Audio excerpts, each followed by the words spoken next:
Your first impression means more than you think. And I don't care what you say to me. I don't care how much you try to debate with me.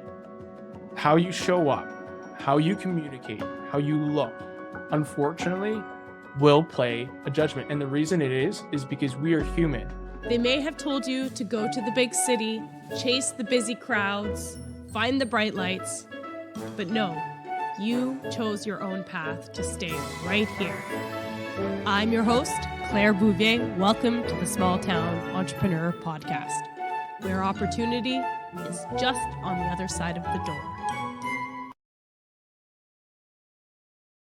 Hello, everyone. Welcome to another episode with the Small Town Entrepreneur Podcast. I'm your host, Claire Bouvier, and we're bringing another exciting episode. And I'm saying another exciting episode because today we have a fabulous global expert in the marketing world that is changing the world and how we look at marketing. Whether you're a one-woman man show, you have a big team, what are some of the things we can do to get your message, your amazing work, your business out into the world to reach more people so you have a greater impact in this world? So, Nathan, we are so excited to jump in and to talk to you today about the world of marketing from your lens. Thanks, Claire. I'm looking forward to talking to your audience about this. Me too. So let's dive in. The number one question I think that almost paralyzes us. You know, we start a business and there is 4 million quadrillion ways you can start marketing. How do we prioritize which tasks we should be doing for the greatest effort with marketing? So, loaded question. Thank Yeah, you. I know. Placing me in a The bad place expert. already with a tough question right at the beginning. But so my background was I went to school for marketing, and I was a VP of finance, and then I was in operations for quite a bit.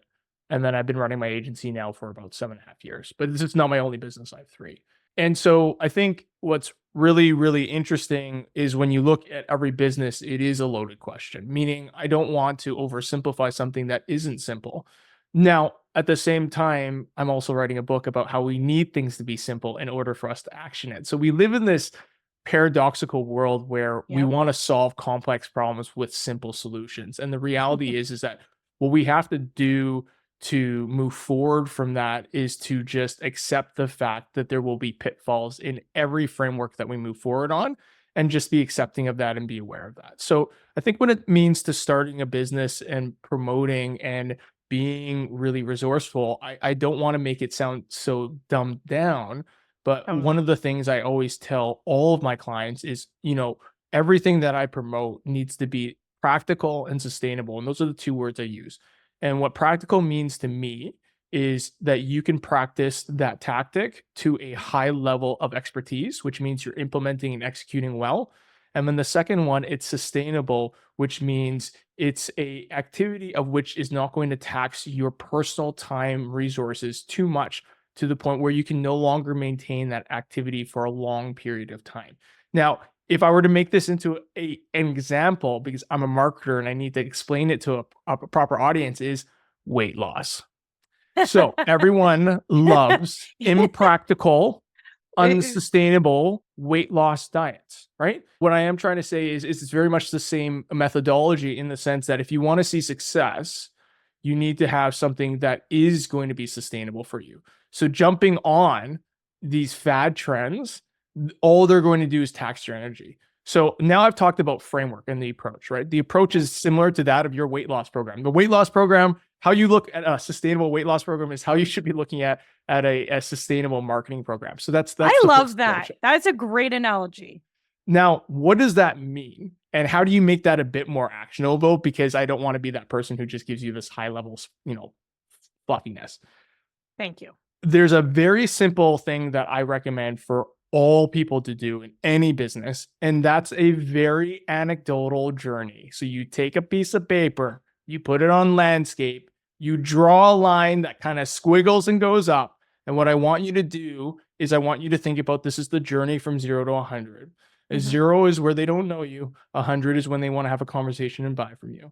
And I want you to write Love that. down, what do you think not what you're going to research. You're not going to spend too much time on this because I want this to be actionable. I want you to go through this and through every peak and valley that you have on this little line. I want you to go through, what do you think that interaction or touch point was to your customer? What was that positive interaction? What was that negative interaction? Was it an ad? Was it YouTube? Was it a Reddit review? Was it you being on a podcast? Was it you showing up at a local networking meeting? Was it you sponsoring a conference? And I want you to put that in. And every peak and valley, be anecdotal in what you think is actually going to be the impact. So you know that a friend's comment is going to be far more powerful than a random Reddit review from a brand new account. So be mindful of this. Doesn't need to be scientific. And I want you then to look back at this chart that you've made, this little line chart, and go, what am I good at? And then match with what you're good at with the ones that have the most incrementality, the ones with the most impact and influence. And that's where you're going to focus first. Because if you're going to do something, you want the most impact, the most sustainability. And when you match those two, that's going to be your priority. I love that because I talk to a lot of people that are influencers or have personal brands, and they go out of the gate so big. I'm going to show up every week for a YouTube. I'm going to put out an episode.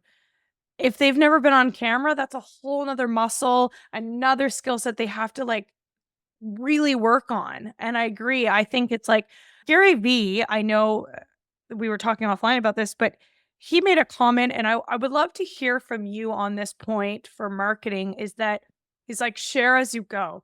Don't take something out of your day to day and really be like, I'm going to do marketing on this, where it's like, as he's moving, and it's extreme version, he literally shares everything. But this idea is that you build out your day to share a piece of what you're doing that day and use it as an anecdotal sharing marketing tactic. Do you think that works for people? You know what? I don't listen to a ton of mainstream guys.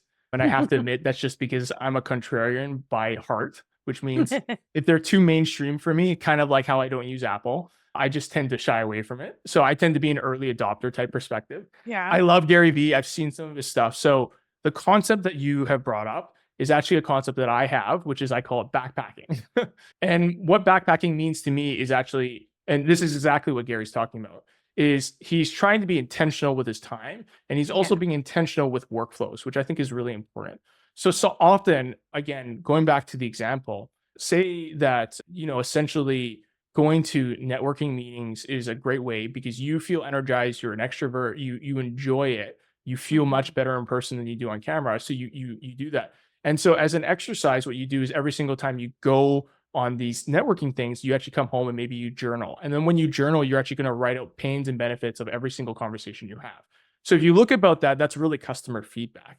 And so what he's trying to say is that when you have an activity, you need to think about all the additional activities around that activity that could be produced, right? So he's trying to be efficient with his workflows because it is very easy for you to actually produce content as you are doing it, which is very natural. And so when I'm talking to my clients, a lot of them are like, oh, we need to do social media. I was like, yeah, but social media isn't actually going to drive the needle for you. Yes. So they're like, okay. So then maybe they'll come to the conclusion saying, hey, we want to do webinars. I go, you know what? I agree with that. I think webinars would be great. Do you have a team member that would be willing to do that? Yes. All right. Checkbox. So it's sustainable and practical. Yeah. So why don't we do that webinar? And what we're going to do is we're going to take that webinar, we're going to make shorts, and then we're going to make content from that.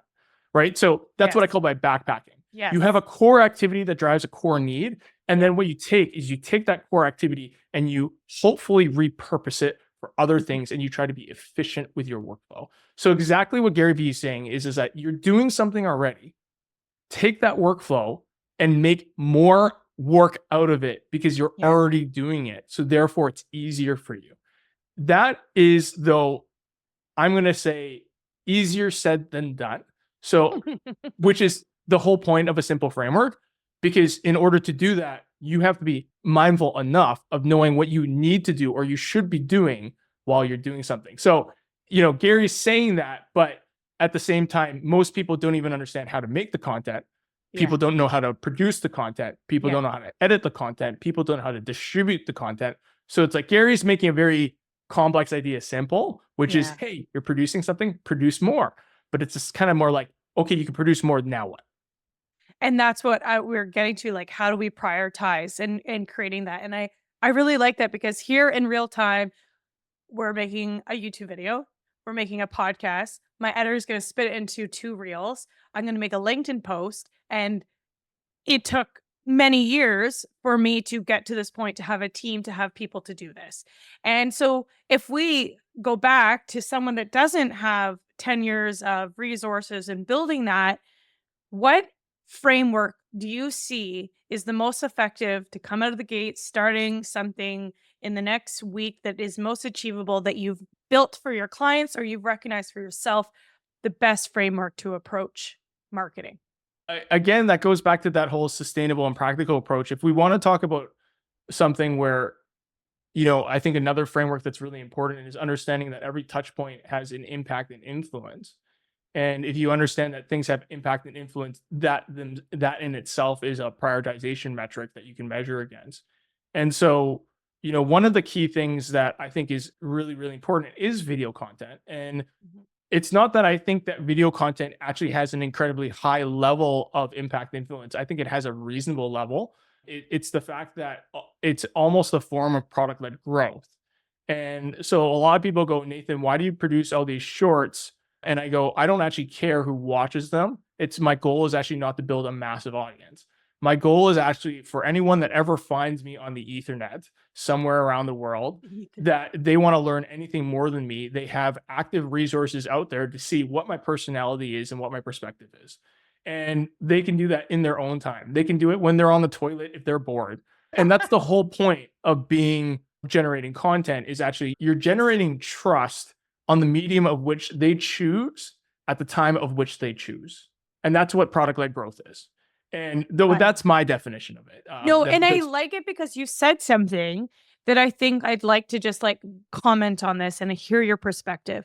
We agree or to disagree, live in a time where I remember the first iterations of Facebook is like, oh, I got 10 likes on my photo. As a society, we have created value for ourselves by likeage, if that's a word, or, followership. And unfortunately, the more as we dive into marketing, we look at the analytics and we look at the value of like what's the best conversion, it's not really, everyone thinks, go onto social media.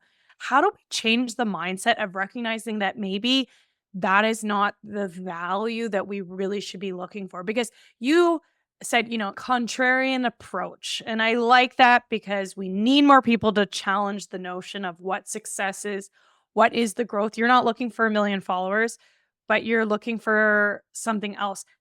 Why and how did you come to this mindset? And how can we help others to recognize the value doesn't necessarily come from this massive following? don't get me wrong. I think the more massive the following, the higher probability of success. Fair. And I think there's certainly a correlation in that, but it would not be indicative of always being a success. And a great example of that, I can't remember, there was this famous influencer that had like 1 million followers and she launched this t-shirt and she sold none. And I know what you're talking about. I think Yeah. you're because it was a viral sensation that it was a joke, right? So Yeah. so obviously there was a lots of attention on whether or not her followers were fake or blah blah blah, but there was no intentionality around that, and I think that's the Yeah. important.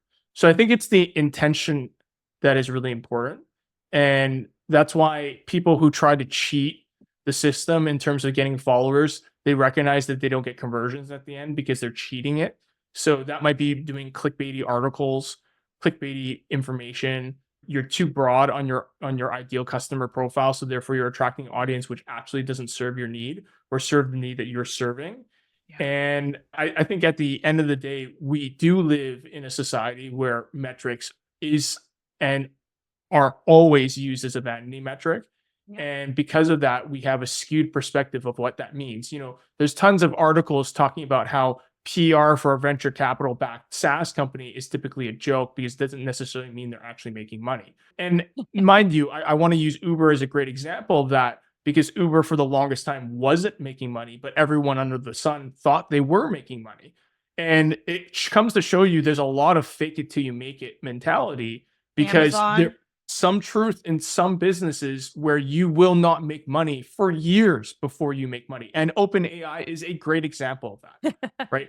OpenAI is a perfect example because people go, oh my God, look how much money they're making. Yeah, but you also don't recognize how many years they were putting money into something that was not making a dollar, right? So there's like, they're building an asset and they know that in order to build that asset, they have to invest money. But for a SaaS company, realistically, bootstrap wise, you can make money within the first 3 weeks on a true P&L perspective. So this idea of like exposure and reach means success, it really isn't. And it's really important for everyone to understand it's like you can get leads, but what you need are conversions. And this is something that I really actually quite intensely argue with a lot of companies about is I go, you guys are way too focused on your top of funnel numbers. I get that you want top of funnel numbers. I get that top of funnel numbers are indicative of how much more come down the funnel.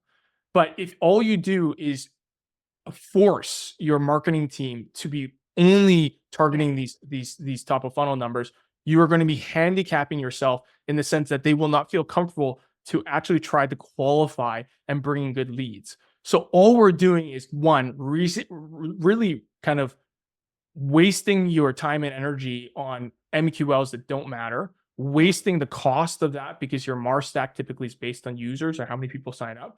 And three, they're not going to promote ideas that are good for your conversions because you're promoting them on MQLs because that's all they're thinking about. They're thinking about top of funnel. So we tend to focus on these numbers truthfully just because they make ourselves feel better. There's a lot of times, more often than not, they're not going to be useful for you. And it's interesting. I've heard lots of stories where you have 100 people on your email list and they're making more money because they've gone so deeply to their customer audience to deliver what they're looking for. How can you create that? So let's say you get them into your funnel, top of funnel, you've gotten them in. What is something that people are lacking or not specializing in? Is it creating the persona, the different journeys for them to go through? Where is there that gap? Because I agree with you. I have seen it so many times. Floodgates are open, everyone's coming in, but then to get them that, whether it's the Karen or the Susie or however they've developed that persona, what they're looking at in the analytics, looking at the data, why do they not take it further to really create that deep connection, knowing that that person wants something to come into their mailbox, literally mailbox, or someone else wants to get a personalized email every week? Where's the gap? I think the gap is that we all hate long-term thinking because my entire book is on this, right? We're lazy. We want instant gratification. Yeah. We have a tendency not to gravitate towards things that are mid to long term because we don't see the gratification. And you can see that in all kinds of things. And then you see people who are successful not doing that. So therefore it perpetuates our need to do it. So I've been leaning more and more into this actually in the last couple of years is I call it network effects. Let's overgeneralize this. Let's say all I want to talk to are Hong Kong immigrants that immigrated in a period of time to Vancouver who are in business and successful business. So I'm going to say 50 employees or more. And if I generate content specific to them, which is specific to their cultural background, specific to why they moved, specific to why they left China, specific to the business of their size. Yeah. One, it's going to be very personalized. Two, I'm not going to get a ton of subscribers. No. Three, the 10 people that sign up likely know each other. Yeah. And what happens when 10 people know you? A lot, actually. It's huge. Ripple. Yes. It ripples. And what's more important is those 10 people likely know the same people around them. Yeah. And so what ends up happening to your brand?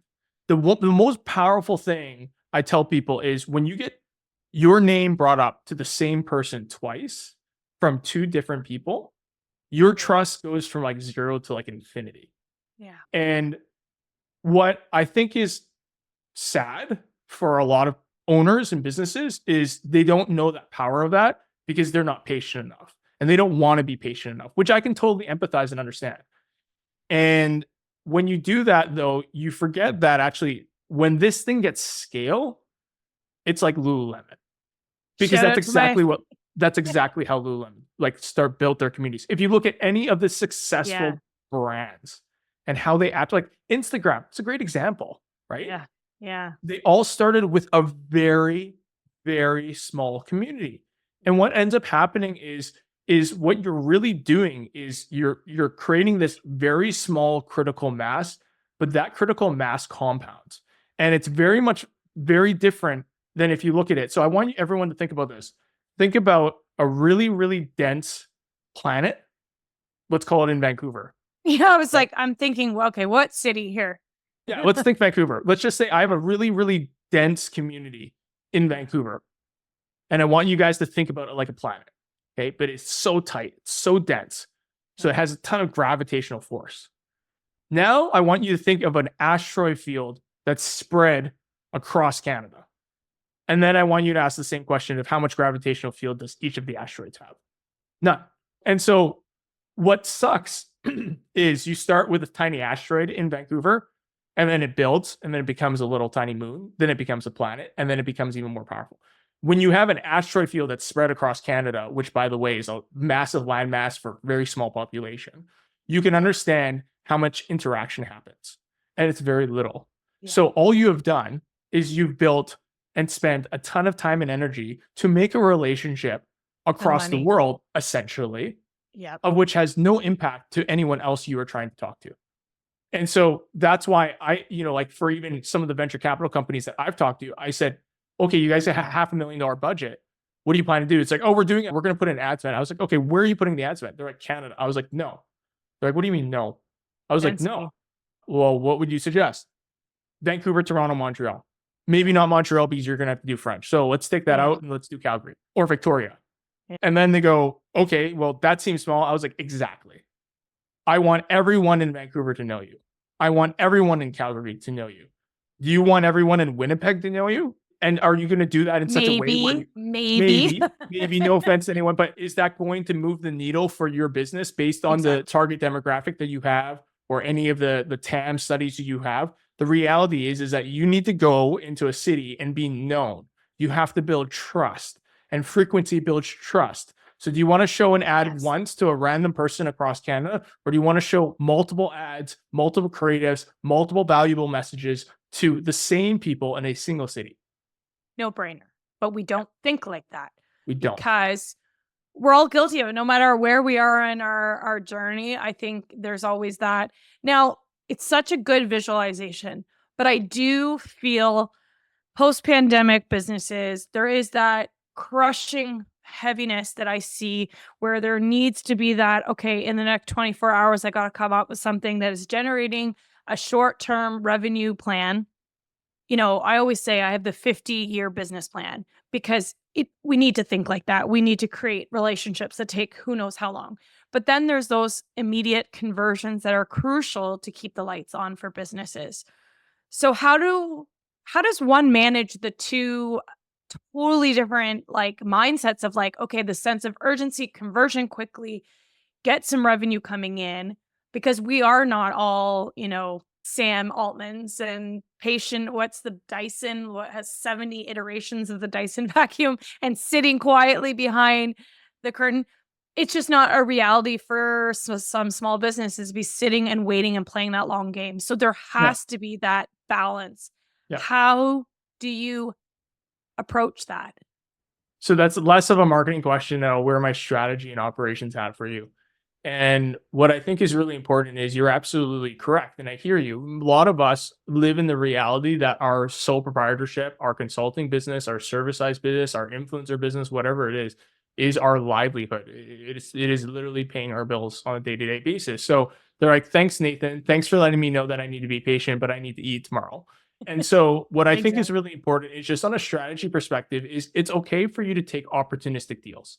Yep. It's okay for you to do that, but you have to be mindful of that approach. You have to be mindful to make the plan to adjust, right? So there has to be something done systematically for you to understand. It's like, look, maybe I want to just be a person who does meal planning in Vancouver, and it's really important for me, and it's something I love and I enjoy, and I'm having a hard time finding Vancouver clients, but I have all these random people across Canada who want to do it. That's great.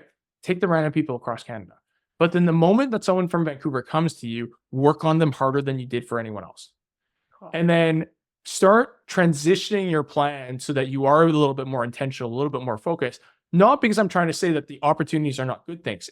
Look, if you end up getting a bunch of opportunities in Calgary and you get critical mass there, then you need to actually ask yourself, is Vancouver where I want to be focusing on? Why don't I just take the easier route? Because now I have critical mass in Calgary. So Right. make the shift. Yeah. So I'm not saying that you have to die by this rule. You should have a plan to find how you want to grow your business. And that plan should adjust based on kind of levers that are catalysts to your business. And that catalyst is if you're seeing scale in an area, focus where the scale is, right? So Yes. don't stress yourself out in the sense that you started this business wanting to be a Vancouver meal planner, but for some reason now you have all these people in Calgary. That's fine. There's nothing wrong with that. Yeah. But don't force that, right? So Yeah. maybe you still want to go in Vancouver, build your business in Calgary, then start building it back in Vancouver. And then when Calgary gets to a point where it's big enough, forget about Toronto, optimize everything you're doing in Calgary, then focus on Vancouver. Why? Same time zone. So it's going to be easier for you efficiently and operationally. So my suggestion is take the opportunity because you need to live. I get that, but be Yeah. intentional in how you're going to approach that and be intentional to follow a plan, which means you're trying to go towards something which is more sustainable. So don't live in this constant reactivity. You can, because that's your reality. That's you today. And I feel that, but don't let the reactivity be a thing for you, and be intentional with that reactivity and plan around that reactivity so it actually gets to a much larger outcome versus an outcome that just happens by happenstance.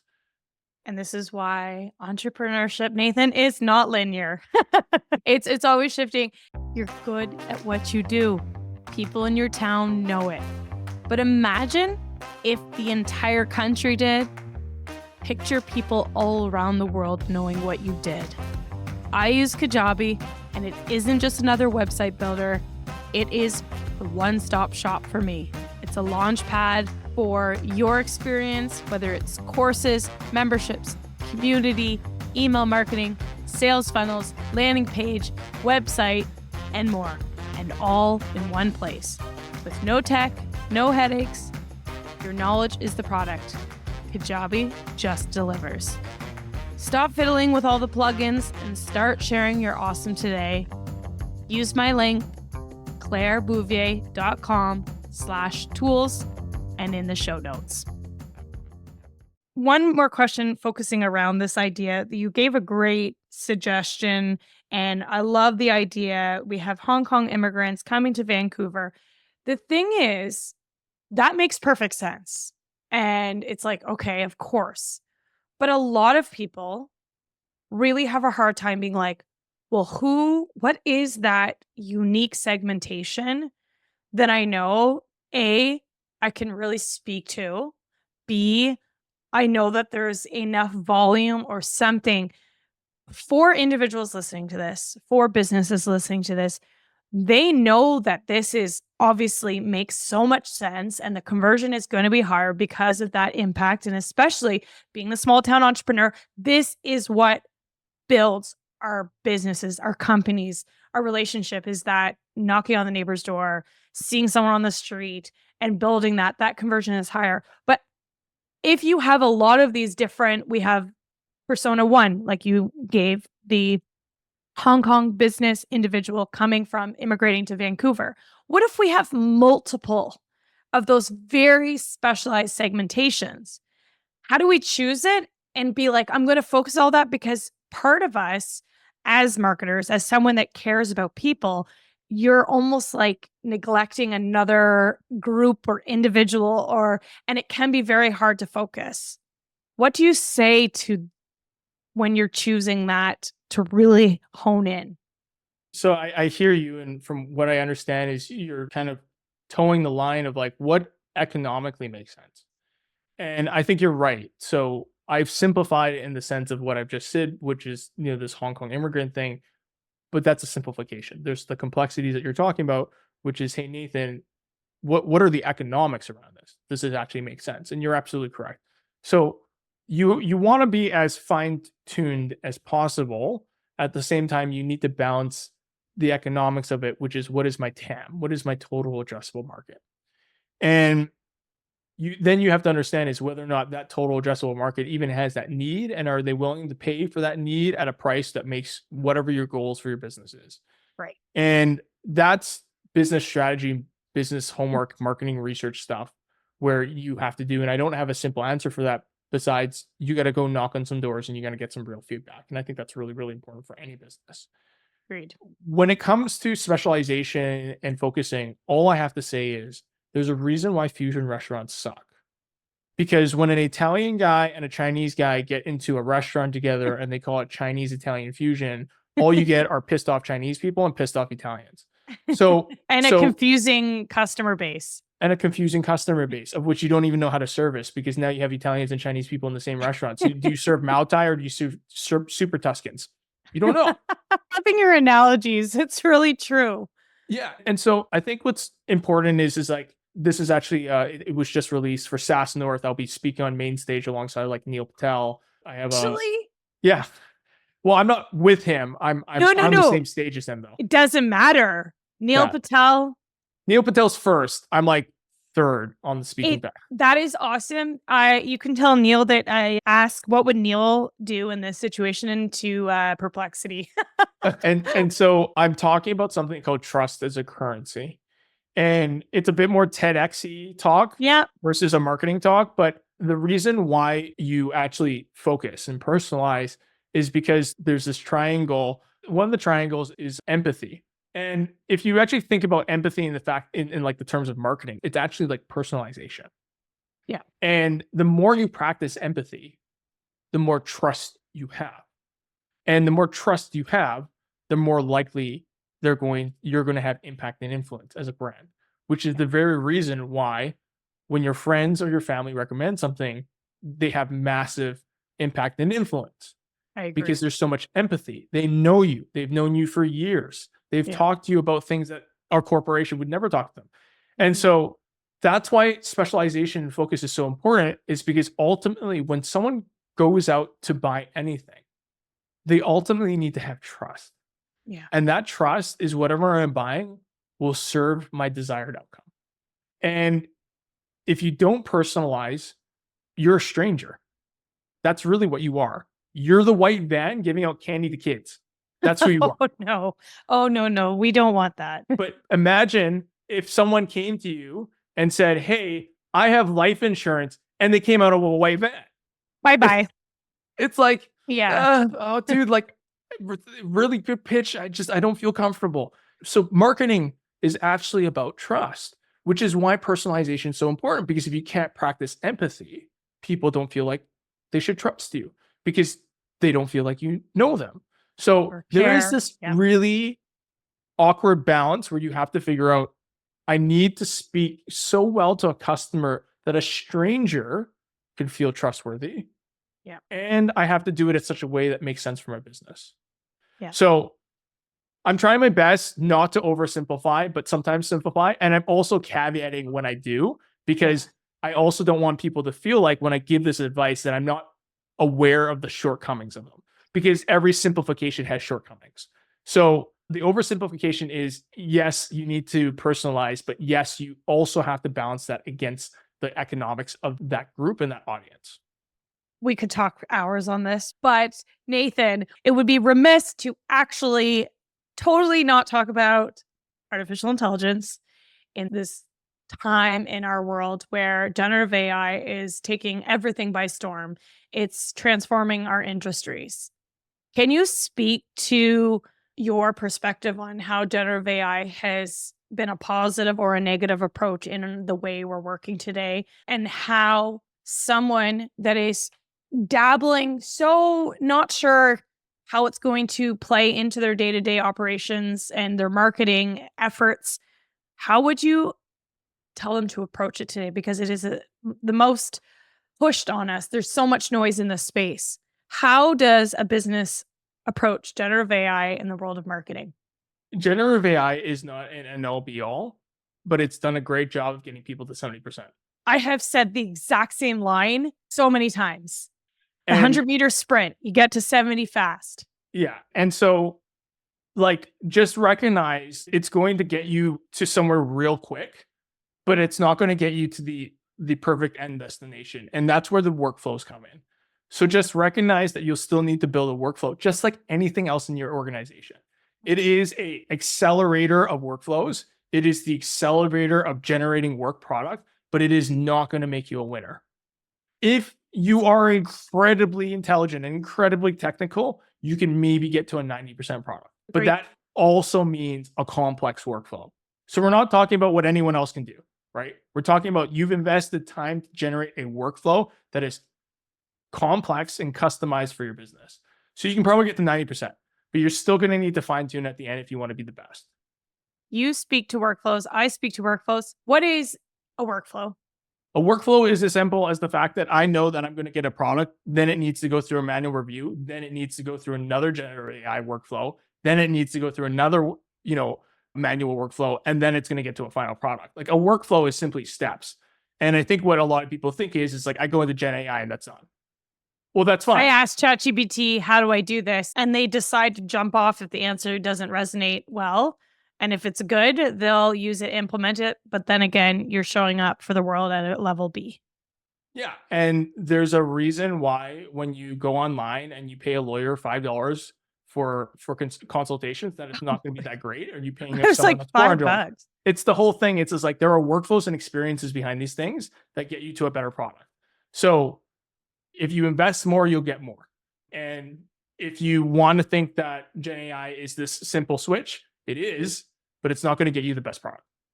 Nathan, I could ask you a million questions. I absolutely am really fascinated with how you take these complexities and simplify it. It's the irony in that, and to actually create a visualization. And I love how you've been able to recognize that it's just not everything's not black and white when it comes to marketing. There's so many nuances and levels of different experiences and skill sets.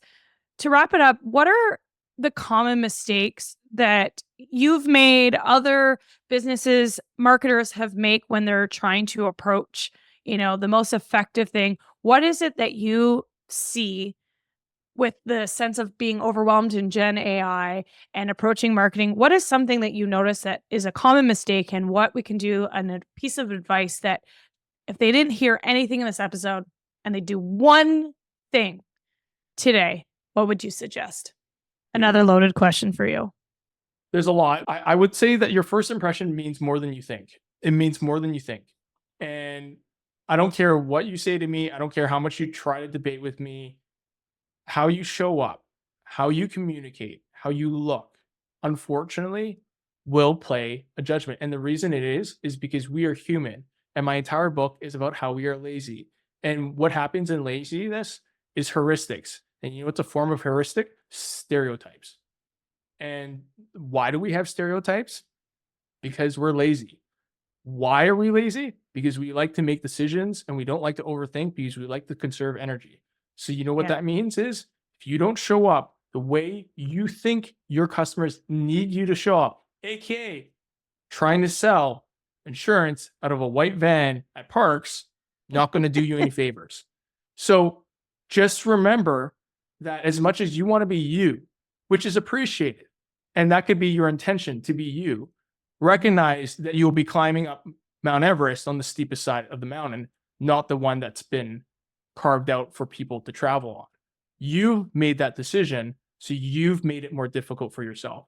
So just recognize that you need to show up a certain way for people to trust you, and you have full control on that. You have full control on that. Love it. That is a great way to wrap up today's episode on the Small Town Entrepreneur Podcast. Nathan, where can people just follow you to hear your words of wisdom, to connect with you? Where can they go? On LinkedIn, there's only like one marketing guy that posts a whole bunch of reels with my name. So last name Yeung, first name Nathan. Or you can find me on my website, which is www.findyouraudience.online. Or if you just look me up online, you'll probably see all the podcasts I'm on. So that's also the way that you can find it more broadly. And we will put everything in the show notes for you to continue learning from Nathan. And I'm excited to keep following and see what you're up to. Thank you, Nathan, for sharing your wisdom, your experience, and all the things under the marketing world. Very much appreciated. Thanks, Claire.